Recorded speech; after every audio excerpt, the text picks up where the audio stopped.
itu tentang memotong kuku.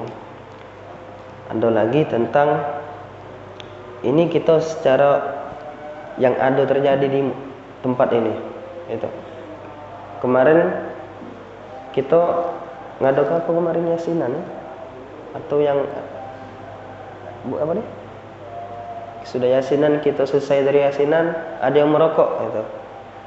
Jadi merokok itu sepakat kalau di Indonesia hukumnya makruh. Ataupun kalau misalnya ada lagi yang mengatakan menurut lembaga Muhammadiyah, organisasi Muhammadiyah, mereka sepakat bahwasanya rokok itu haram. Yang kita pertanyakan itu rokok itu makruh karena apa? Yang pertama bukan karena zatnya, bukan.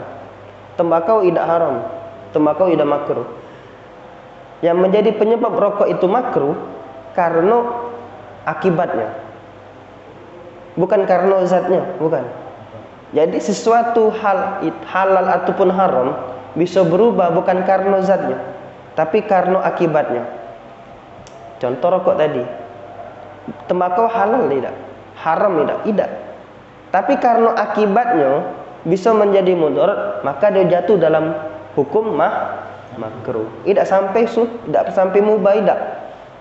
Cuman makruh. Itu. Rokok.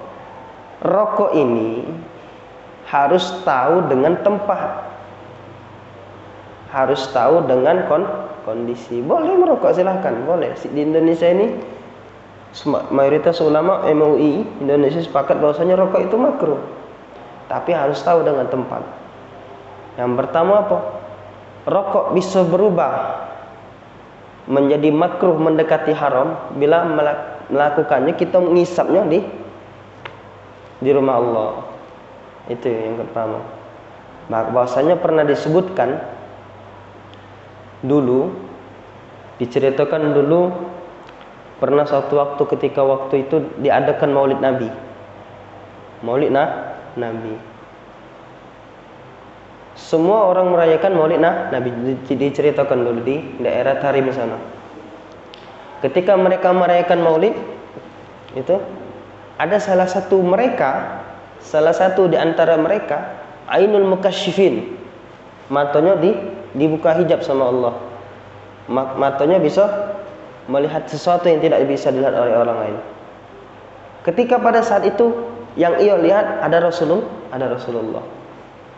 Hingga pada saat itu ketika Rasulullah ingin sampai, Rasulullah langsung pulang lagi. Gitu. Wong yang soleh. Gitu. Akhirnya sampai selesai daripada Maulid, dia tidur, dia mimpi. Akhirnya dia bertanya, kenapa tidak datang lagi waktu itu? Mengapa tidak waktu itu langsung lewat baik? Apa kata Rasulullah? Ketahuilah bahwasanya di dalam Maulid tersebut ada salah satu di antara mereka yang bawa rokok. Rasulullah benci sama rokok. Itu. Bukan berarti karena di sini di Indonesia ini makruh itu. Jadi harus tahu. Ataupun di daerah yang lain, jangan sampai di mushola. Di luar mushola tidak masalah, jangan sampai di dalam mushola. Karena apa menjadi makruh? Karena disebutkan Rasulullah itu pernah melarang umatnya di saat itu, melarang sahabatnya jangan sampai hukum tentang makan bawang, hukum tentang makan jengkol, pete. Itu hukumnya apa? Makruh, bukan karena zatnya, tapi karena akibatnya. Itu. Kalau kita ditanya pernah tak makan pete, pasti pernah. Makan jengkol pasti pernah. Bukan pernah doyan malah. Itu.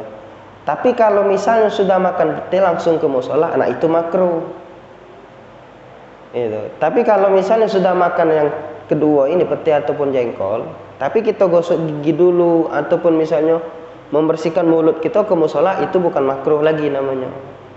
Itu karena tidak katik lagi akibatnya. Cuman kalau misalnya kalau dia tadi datang tidak ngosok gigi tadi, bahaya. Yang lain dia ngucap ke amin, yang lain tidak husuk karena tercium aromanya. Nah, menjadi makruh karena apa? Karena akibat, bukan karena zat.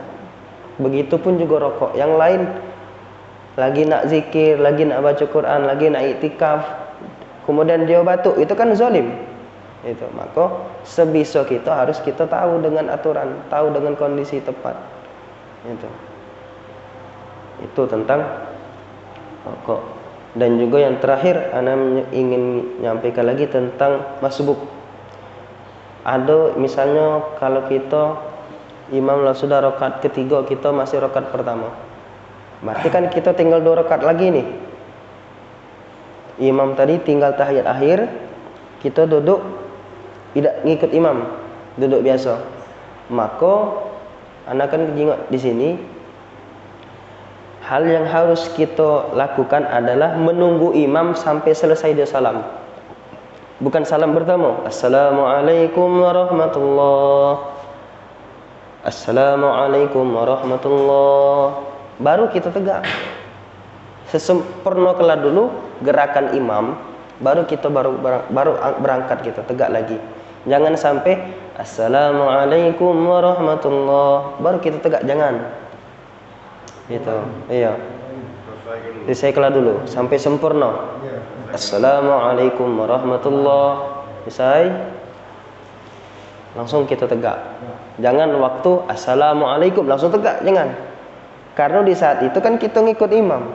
Jadi ngikut imam sampai selesai, baru kita tegak lagi. Nah, mudah-mudahan dari ketiga ini insyaallah paling tidak kita ingatlah itu. Bisa jadi ilmu bagi kita, yang tak tahu jadi tahu, yang paham jadi, yang tak paham jadi paham. Kalau misalnya ada ketiga ini yang belum paham, boleh ditanyakan insyaallah.